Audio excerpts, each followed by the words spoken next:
The night my bank account hit zero, I was standing in my sister-in-law's kitchen holding a plate of potato salad, listening to her tell me that family money was everybody's money. I didn't know yet that she'd already spent $186,000 of mine. I didn't know that my own brother had watched it happen and said nothing. I just smiled, set the plate down, and thanked her for a lovely afternoon. That smile would be the last easy thing about my week. My name is Sydney Howard.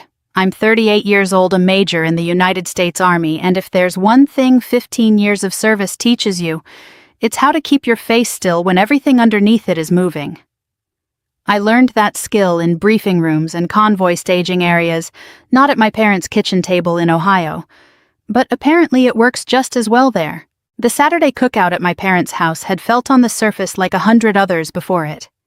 My father manned the grill the way he always had, spatula in one hand, beer in the other, narrating the burgers like they were a football game. My mother fussed over the corn, insisting it needed 5 more minutes, even though it clearly didn't. My brother Daniel sat in a lawn chair scrolling his phone the way he'd done since we were kids, and he wanted to avoid being drawn into any conversation that required an opinion. And Vanessa, his wife, moved through the yard like she owned every square foot of it, refilling drinks, directing where the folding tables should go, laughing loud enough that the neighbors probably heard. I'd flown in 2 days earlier for a short leave, the kind of trip where you try to cram a year's worth of family time into 72 hours before you have to report back. I hadn't seen my parents since Christmas. I hadn't seen Daniel and Vanessa's kids since they were still losing baby teeth. Being home should have felt like exhaling. Instead, I spent most of the afternoon fielding comments that had a strange pointed edge to them. "Must be nice," Vanessa said at one point, watching me set my phone down after checking a work email. "Not having anybody depending on you. No mortgage, no tuition, no braces to pay for. Just you and your paycheck." I let it go. I always let it go. In my family, you learn early that pointing out an insult just gets you accused of being too sensitive. So you develop a kind of internal filing system. Comments that sting filed away, never discussed. By the time the sun started dipping behind the tree line and people were packing up leftovers, I had filed away at least 4 remarks like that one. It was the 5th that stuck. We were standing near the cooler, Vanessa scraping the last of the potato salad into a Tupperware container, when she said it without even looking up. "Family money is family money, you know. It's not like it belongs to just one person." She said it lightly, almost as a joke, the way you'd comment on the weather. I remember laughing a short, confused laugh because I genuinely didn't understand what she meant. I thought she was talking in the abstract. I thought she was making some general point about how families should support each other. I had no idea she was talking about my savings account. I said my goodbyes around 8, hugged my mother, promised my father I'd call more often, and got into my car for the 40-minute drive back to the apartment I was staying in near base. The radio was playing something low and forgettable. My phone was propped in the cup holder. Somewhere around the halfway point, it buzzed with a bank notification. I almost ignored it. Banks send a dozen alerts a day for nothing, but something made me glance down at the screen at a red light. Balance $0. I remember blinking at it, certain it was a glitch. I'd built that account slowly, deliberately, over 9 years of deployments and re-enlistment bonuses and combat pay. I'd never had a reason to spend because I was rarely home long enough to spend it. Over $186,000. Gone. Not gradually gone in a series of transfers, one after another, like someone had systematically drained it in a single sitting. I pulled into a gas station parking lot because my hands didn't feel steady enough to keep driving. I opened the app fully this time, scrolled through the transaction history, and felt something in my chest go very cold and very still. Multiple transfers, multiple dates, numbers that added up to everything I had saved since I was 29 years old. I didn't cry. I didn't call anyone screaming. That's not how I'm built, and frankly, it's not how the Army trains you to react when the ground shifts under your feet. You assess, you breathe, you figure out your next move before you say a single word. I sat in that gas station lot for 11 minutes. I know because I watched the clock on my dashboard the entire time, using it to anchor myself the way I'd once used a watch face to steady my breathing during a night jump. Then I put the car in reverse, turned around, and drove straight back to my parents' house. The porch light was still on. Through the front window, I could see them, my mother, my father, Daniel, Vanessa, sitting around the kitchen table with mugs of coffee, laughing about something completely at ease.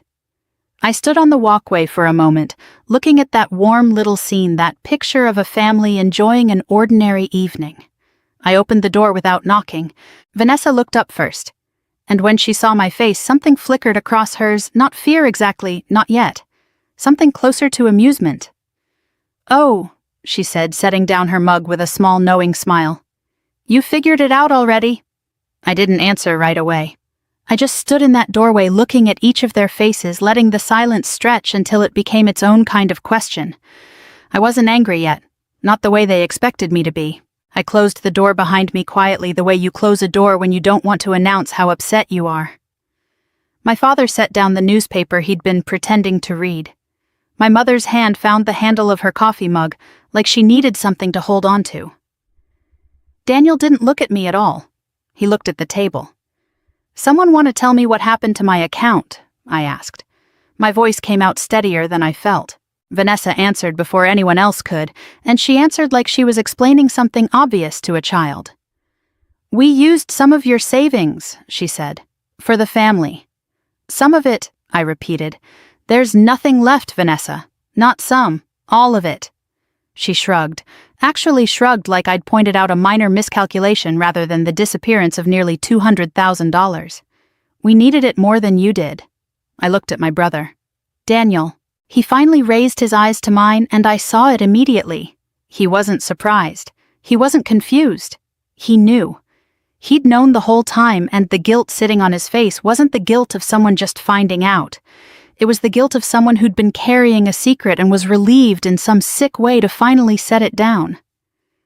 "I should have told you," he said quietly. "Told me what exactly?" That was when the whole story came spilling out piece by piece, each person adding their own justification, like they were building a defense in real time. Years ago, before my last deployment, I'd added Daniel to my bank account as an authorized user. It had seemed practical at the time. I was heading overseas for 14 months, and I wanted someone stateside who could handle things if an emergency came up: a medical bill, a legal document, anything that couldn't wait for me to get back. I trusted my brother. I never imagined I needed to worry about anyone else. I came home. The deployment ended. Life resumed. And somewhere in the ordinary chaos of readjusting to being back, I simply forgot to remove him from the account. It wasn't negligence exactly. It was the kind of oversight that happens when you're juggling reintegration, a new duty station, and the general disorientation of remembering how to live a civilian schedule again. I trusted the people around me not to take advantage of an old convenience I'd left in place. Vanessa found it. She told me this herself with something close to pride in her voice, like she was recounting a clever discovery rather than confessing to theft. She'd seen the account listed under Daniel's banking app one evening, still active, still linked, still holding a balance that had quietly grown over years of deployments and combat pay I'd never had reason to touch. And she decided unilaterally, apparently, though Daniel never once told her no, that the money was fair game. "We paid off the house," she said, ticking items off on her fingers like a grocery list. "We bought the new SUV because ours was falling apart, and you know how unsafe that was with the kids. We covered Madison's tuition deposit. We redid the kitchen. The counters were falling apart. Sydney, you saw them last time you were here."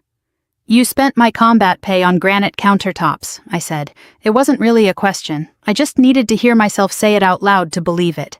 "You still have your army salary." She shot back like that settled the matter. "You're single. You don't have kids. You don't have a mortgage. You don't have anybody depending on you. You'll make it back." "That's not the point." "Isn't it? You'll earn it back in a couple years. We needed it now." I turned to my mother, half hoping foolishly, I admit, that she would be the one voice of reason in the room, the one who'd say this had gone too far, that Vanessa had crossed a line no one should cross.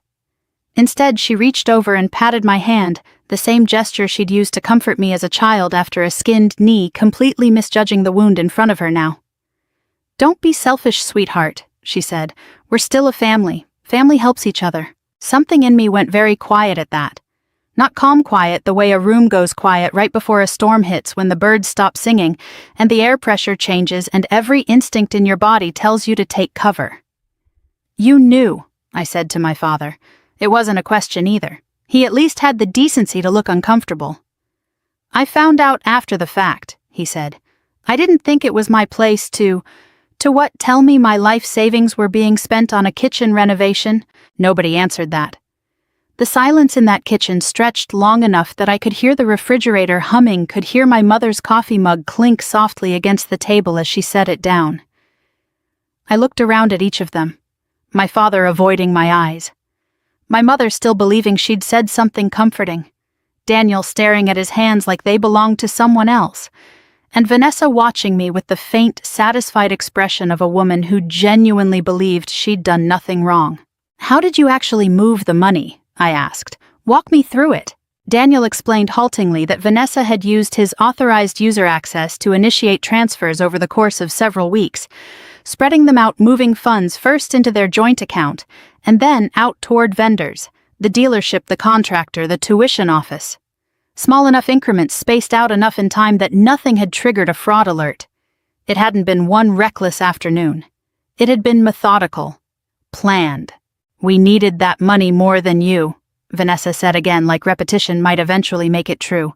"You'll be fine. You always are." I stood there a long moment, absorbing that sentence, absorbing the casual cruelty embedded inside what she clearly believed was reassurance. Then I pushed my chair back from the table. I hadn't even realized I'd sat down and rose to my feet. I stood there and looked at each of them one by one, the way I'd once looked down a line of soldiers before a briefing, making sure every single person understood exactly what I was about to say, and that there would be no room afterward to claim they hadn't heard me clearly. "Then I don't suppose you'll mind what happens next," I said. The words came out quiet, almost gentle. That was the strange thing about the moment. I wasn't shouting, wasn't shaking, wasn't doing any of the things people expect from someone who just discovered her family had stolen nearly $200,000 from her. I'd spent too many years learning that the most dangerous thing in a room is rarely the loudest voice in it. Vanessa laughed. An actual laugh, short and dismissive, the kind you give a child who's just threatened to run away from home. "What, are you going to sue your own family?" "No," I said. "Then what?" "I'm reporting a felony." The laughter in the room didn't stop right away. My mother let out a small nervous chuckle, like she assumed I was exaggerating for effect. Daniel's mouth opened like he wanted to say something and then closed again. Only Vanessa kept staring at me, her smile slowly losing its certainty, though she was still too confident in her own logic to actually be afraid. "We're family, Sydney," she said. "You don't send family to jail over money." I didn't answer that. There wasn't anything left to say to a woman who genuinely believed blood relation was a legal exemption.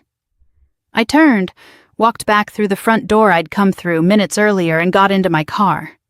Behind me, I heard my mother calling my name through the screen door, her voice pitched somewhere between confusion and alarm, finally beginning to understand that this wasn't going to blow over the way every other family conflict always had. I didn't go back. I drove to my apartment in silence, no radio this time, just the hum of the highway and the steady rhythm of my own breathing, which I kept deliberately slow, and even the way I'd trained myself to do under far worse pressure than this. By the time I got home, it was almost 11 at night. I sat down at my kitchen table, opened my laptop, and got to work. The first call was to my bank's fraud department. I sat on hold for 18 minutes staring at a crack in my ceiling I'd been meaning to report to my landlord for months, and when a representative finally picked up, I gave her every detail I had, dates, amounts, the fact that the transfers had been made by an authorized user without my knowledge or consent for the specific purposes they were used for. She flagged the account immediately and opened an internal investigation, explaining that because the transfers spanned weeks and involved a clear pattern, this would likely be escalated beyond a standard dispute. The second call was to a friend from my officer training days who'd left the Army for law school and now practiced financial and fraud law out of a small firm in Columbus. Marcus Reed picked up on the third ring, his voice thick with sleep, and by the time I finished explaining what had happened, he was wide awake. "Sydney," he said, "this isn't a family disagreement. This is bank fraud. This is financial exploitation. Depending on how they moved the money and what state statutes apply, this could be a felony charge for both of them." "I know," I said. "That's why I'm calling you and not a mediator." He told me to send him everything, every transaction record, every text message, anything in writing that showed intent or awareness. I spent the next 2 hours doing exactly that, forwarding screenshots, exporting bank statements, documenting the timeline, while every detail was still fresh enough that I couldn't second-guess my own memory of the conversation in that kitchen. The third call was harder. I reached out to the financial crimes liaison connected to military banking services, since a portion of the funds involved deployment pay and hazard duty compensation money that fell under specific federal protections given its source. The liaison walked me through what documentation they'd need, and explained gently that cases involving military members and family financial exploitation weren't as rare as people assumed. That should have made me feel less alone. Instead, it just made me feel a particular kind of tired, the kind that settles into your bones when you realize your situation isn't unique enough to be shocking to the people whose job it is to handle it. I didn't sleep much that night. I lay in bed staring at the ceiling, running the numbers over and over in my head, doing the math on 9 years of deployments and re-enlistment bonuses, and the specific careful discipline it had taken to save that much money on a military salary. I thought about the years I'd spent eating MREs in places I still wasn't allowed to name to civilians, the birthdays and holidays I'd missed, the version of a normal life I'd traded away one deployment at a time, and I thought about a kitchen countertop. Somewhere around 3 in the morning, my phone buzzed. A text from Daniel. "Can we talk? Please don't do anything crazy." I didn't respond. By 6 the next morning, I was up, showered, dressed, sitting at my table with a cup of black coffee and my laptop open to my banking app. I refreshed the page once out of habit, more than expectation. There it was. A notification from the bank's fraud division, time-stamped just after 5 a.m. Funds frozen pending investigation. Every account that had received a transfer from mine, Daniel and Vanessa's joint account, the auto dealership's merchant account, the contractor's business account, the tuition portal, every single one had been flagged and frozen while the investigation proceeded. I sat with that for a long moment, feeling something shift in my chest that wasn't quite relief and wasn't quite satisfaction. It was closer to the feeling of watching a plan you'd set in motion finally begin to move under its own weight, independent of you, now unstoppable. Somewhere across town, I imagined my brother's phone was about to start ringing. By 9 that morning, my phone had 14 missed calls. 11 from Daniel, 2 from my mother, 1 from a number I didn't recognize that turned out days later to belong to the auto dealership's finance office, trying to reach whoever had originally financed the SUV, now sitting frozen in limbo on their lot. I let all of them go to voicemail. I made coffee. I went for a run.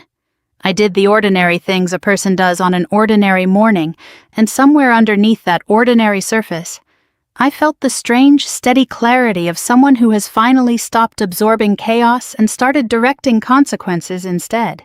Daniel called me from the car dealership parking lot, apparently, because in the background of his voicemail, I could hear the ambient noise of that place, the distant chime of a showroom door, someone's voice over an intercom. His message was frantic, in a way I'd never heard from him before, not even during the worst arguments of our childhood. "Sydney, they're saying the financing fell through. They're saying the payment that went through last month is being reversed, and now they want the car back or full payment up front, and we don't have it. We don't have anywhere close to that kind of money right now. Please call me back." I didn't, not yet. I wanted to let the weight of it settle on him, the way the weight of that empty account had settled on me 2 nights earlier, sudden, disorienting, impossible to argue your way out of.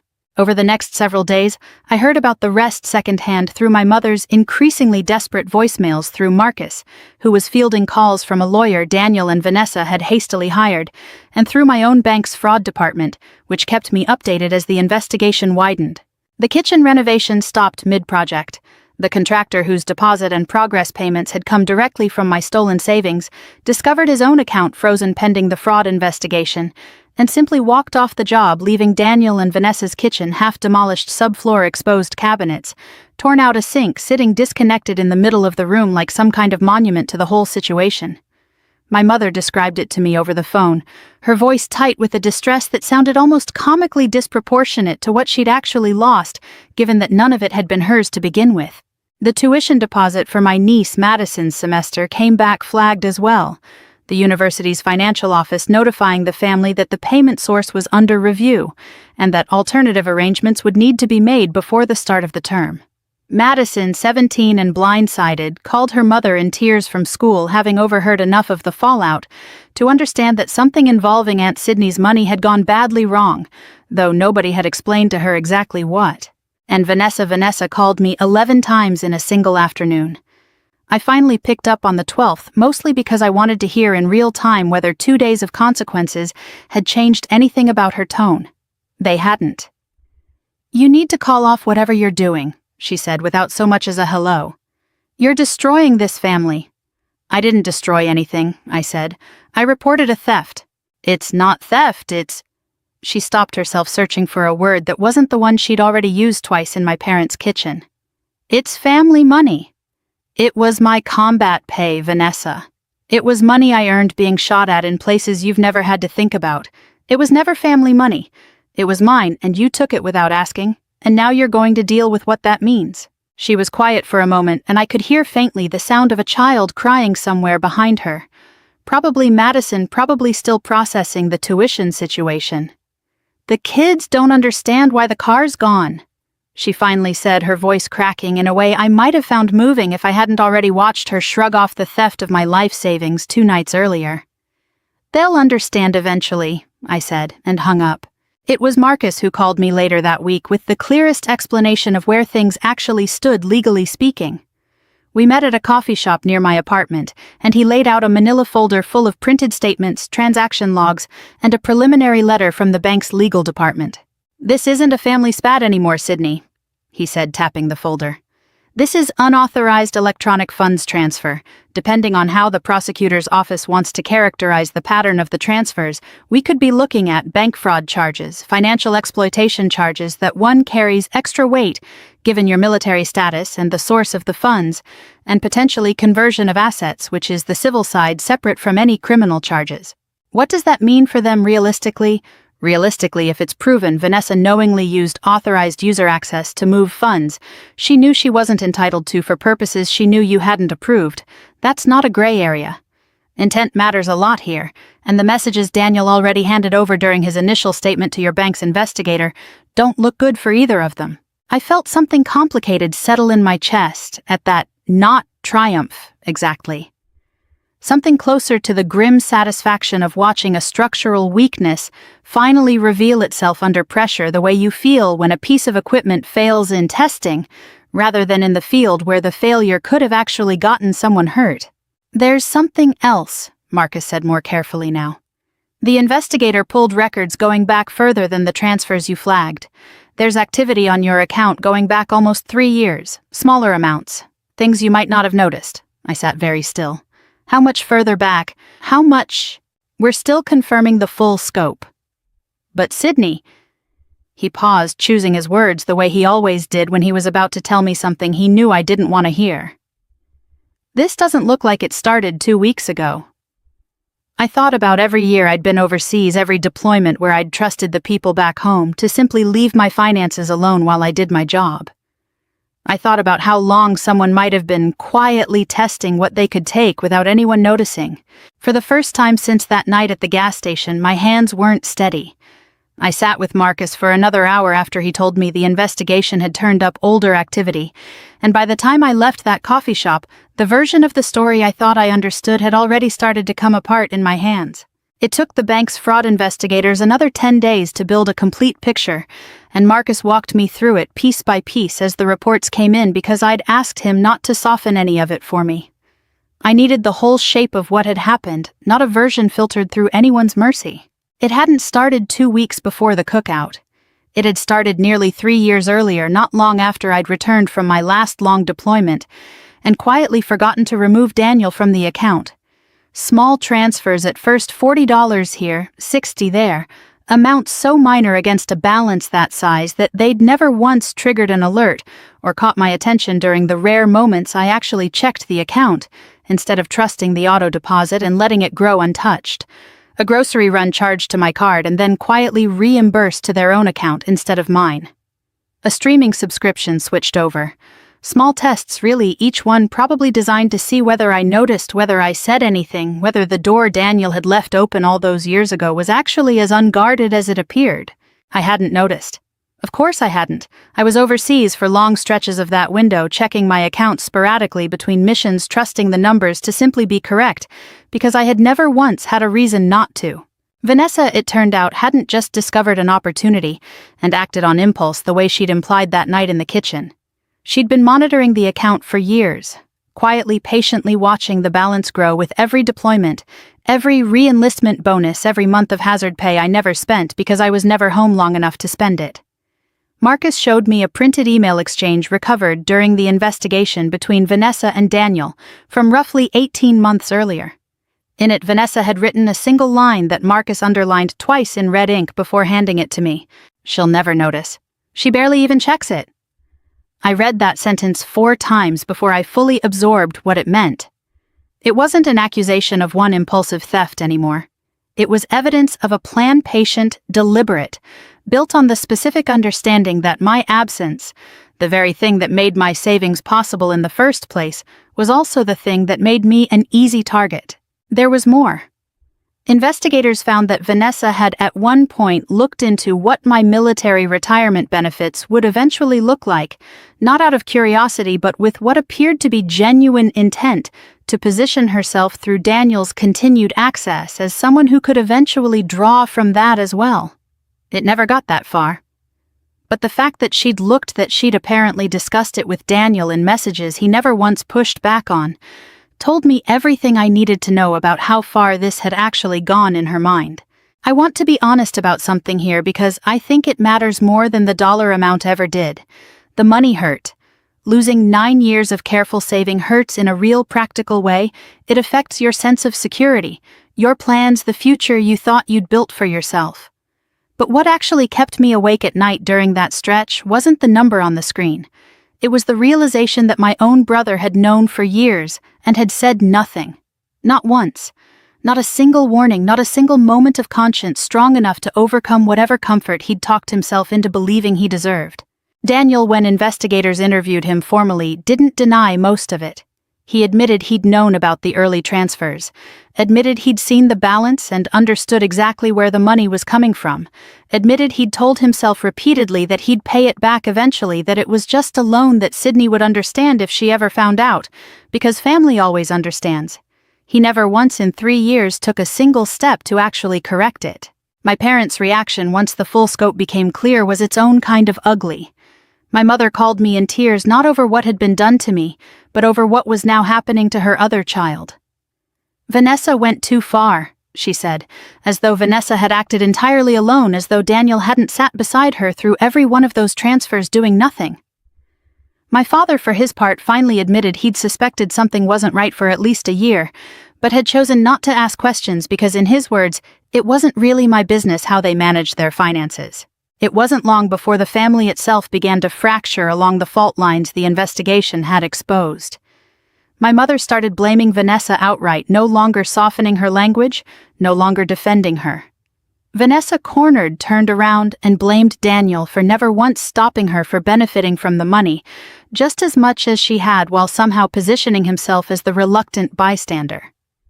Daniel, caught in the middle, stopped speaking to almost everyone, including me. There were no more group texts, no more Sunday phone calls between my mother and Vanessa comparing recipes. No more easy assumption that whatever happened, we'd all still show up at the next holiday and pretend the year had been fine.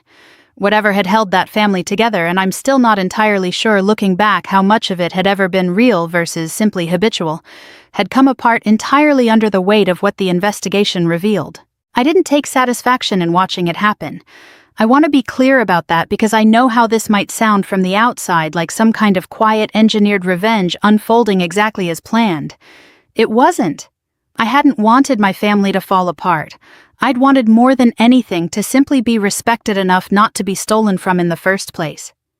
The collapse that followed wasn't something I orchestrated. It was something they built themselves, one small transfer at a time over 3 patient years, and it finally gave way under its own accumulated weight. 2 weeks after that conversation with Marcus, I got an email from the bank's recovery division. The subject line was simple, almost clinical, the kind of notification that arrives without any sense of the gravity behind it. Partial fund recovery, $61,400 returned to account. It wasn't everything. It wasn't close to everything. But for the first time since that night at the gas station, I let myself feel something that resembled hope. The mediation was scheduled for a Tuesday morning in a conference room on the second floor of Marcus's building, the kind of room with a long table, uncomfortable chairs, and a box of tissues placed a little too deliberately in the center, as though the building's owners had learned from experience exactly what these meetings tended to produce. I arrived early. I always arrive early.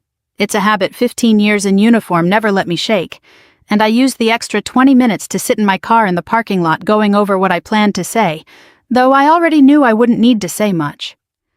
Marcus had built the case carefully enough that the documents themselves would do most of the talking. I'd debated the night before what to wear. Part of me wanted to show up in civilian clothes, something soft and unremarkable, to make it clear I wasn't there performing anything. But in the end I put on my Class A uniform, the one with my rank insignia, my service ribbons, the small quiet markers of everything I'd earned during the years my family apparently believed I didn't need the money I'd been saving. It wasn't a costume. It was simply the truth of who I was laid out plainly, and I wanted them to sit across from that truth for the length of the meeting. Vanessa walked in wearing a blazer. I recognized one she'd bought, I later learned, using funds from the very account now under investigation. And for a moment before anything had even been said, I watched her take in the sight of me in uniform and felt something shift behind her eyes. She'd expected, I think, some version of a chastened, apologetic sister-in-law, someone who might still be talked down given enough tears and enough invocations of family loyalty. She had not expected a major. Daniel looked like he hadn't slept in days. My parents sat off to one side, present, but strangely diminished, no longer the authoritative voices they'd always positioned themselves as at every family gathering I could remember. Marcus opened his folder and, without preamble, began laying out the case. He walked through the transaction, history. First dates, amounts, the pattern of transfers spread out over nearly 3 years, small enough individually to avoid detection, substantial enough collectively to account for every dollar I'd saved. Then came the authorized user records showing precisely when and how Daniel's access had been used, cross-referenced against dates when I was documented as being stationed overseas and therefore in no position to notice or approve anything. Then came the messages. Marcus read them aloud flatly without embellishment, letting the words do whatever damage they were going to do on their own. The email exchange between Vanessa and Daniel from 18 months earlier. The line about how I'd never notice how I barely even checked the account. A separate message more recent where Vanessa had written to a friend describing the tuition payment and the kitchen renovation as finally getting some use out of Sydney's money for once, as though 9 years of deployments had simply been an inconvenient prelude to funding her home improvements. The room went very quiet after that. Vanessa's composure, which had held through the transaction records and even through the authorized user documentation, finally broke somewhere around the second message. I watched her face change, the confidence draining out of it, in real time replaced by something rawer, something closer to genuine fear, as she began to understand, perhaps for the first time, that this conversation was not going to end with an apology and a payment plan quietly worked out between family. "Sydney," she said, her voice cracking, "I'm sorry, I know that doesn't fix anything, but I never meant for it to go this far." I looked at her for a long moment before I answered. I thought about the kitchen table 2 weeks earlier, her shrug, her certainty that I'd simply absorbed the loss because I was single, because I was capable, because I'd always been the one who didn't need anything. I thought about 3 years of small, careful thefts, each one, a quiet vote of confidence that I'd never notice, never object, never actually fight back. "You weren't sorry when you spent it," I said. She didn't have an answer for that. Nobody in the room did. What followed was less a negotiation than a formal accounting of consequences laid out by Marcus with the same steady procedural calm he'd have used in any courtroom. Full restitution of the remaining balance to be paid according to a court-supervised schedule. The SUV still sitting in dealership limbo would be surrendered and sold with proceeds applied directly toward what they owed. The house, the one they'd used a portion of my money to pay down, would need to be refinanced, and given their current financial position, that meant a second mortgage. Neither of them had wanted to consider until this exact moment. All legal costs associated with the investigation, the mediation, and the eventual restitution agreement would fall to them as well, not split, not softened, entirely theirs to carry. My mother tried at one point to interject with a plea for leniency, some version of, "Surely we can work this out as a family without ruining everyone's lives." I let Marcus field that one because I'd already said everything I needed to say, and because I suspected correctly that nothing I could add would land any differently than it already had. By the time we left that conference room, something else had quietly ended along with the financial settlement. Daniel and Vanessa's marriage already strained past its breaking point by months of blame, and counterblame wouldn't survive the year. I heard about the separation secondhand the way I heard about most things in my family, now filtered through my mother's increasingly infrequent phone calls, delivered with a kind of exhausted resignation that had replaced her earlier outrage entirely. I drove home from that mediation feeling something I hadn't expected to feel. Not triumph, not relief exactly, but a strange settled clarity like the quiet that follows a long operation once every objective has finally been secured. There was still one thing I hadn't told them. One piece of the story I'd kept folded away close to my chest through every phone call, every accusation, every moment in that conference room. It wasn't about the money itself. It was about what the money had actually been for. I waited almost a month after the mediation before I finally told my parents the part of the story I'd deliberately left out of every conversation, every legal filing, every heated phone call. I didn't withhold it out of spite, or as some final card to play once everything else had already been settled.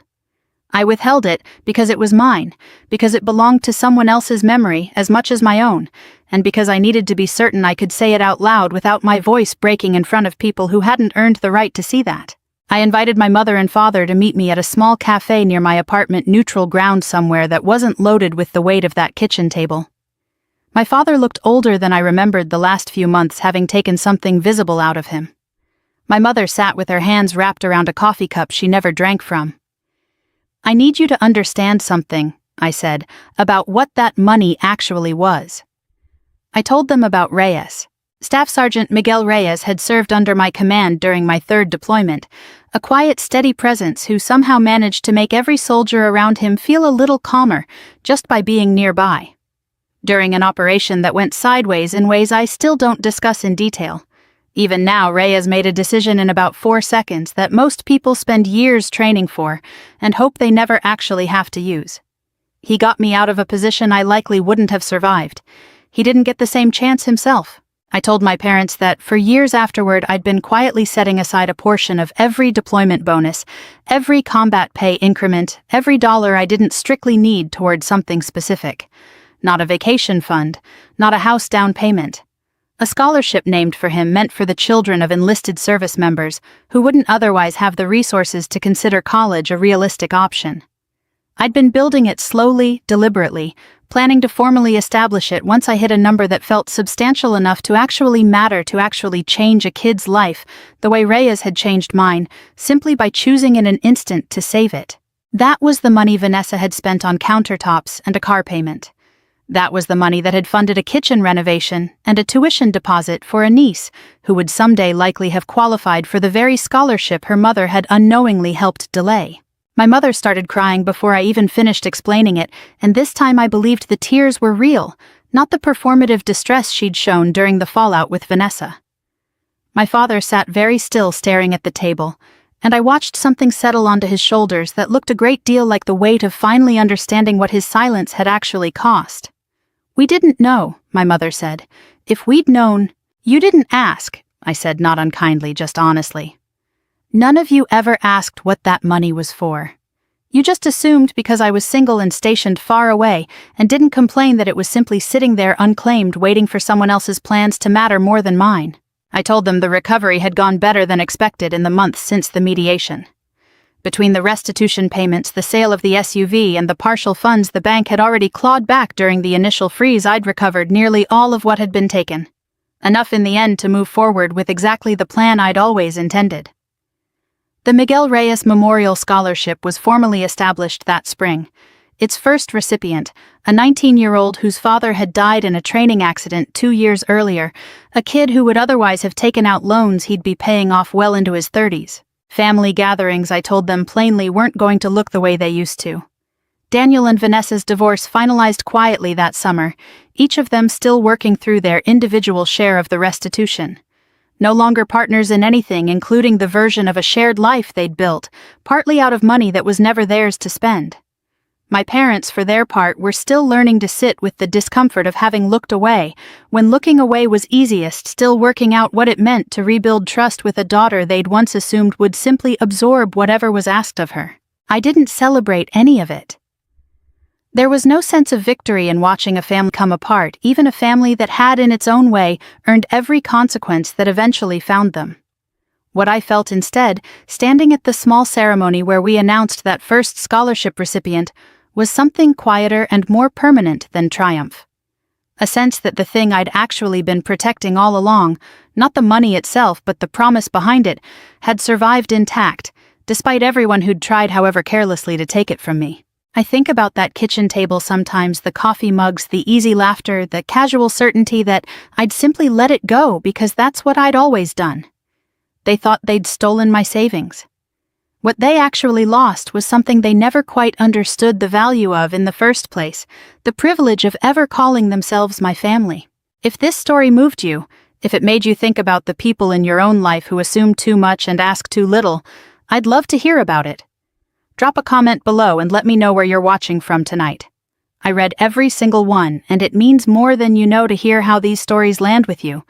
We've got so many more stories like this one waiting to be told, so if you haven't already, hit subscribe so you don't miss what's coming next. Let's keep this journey going together.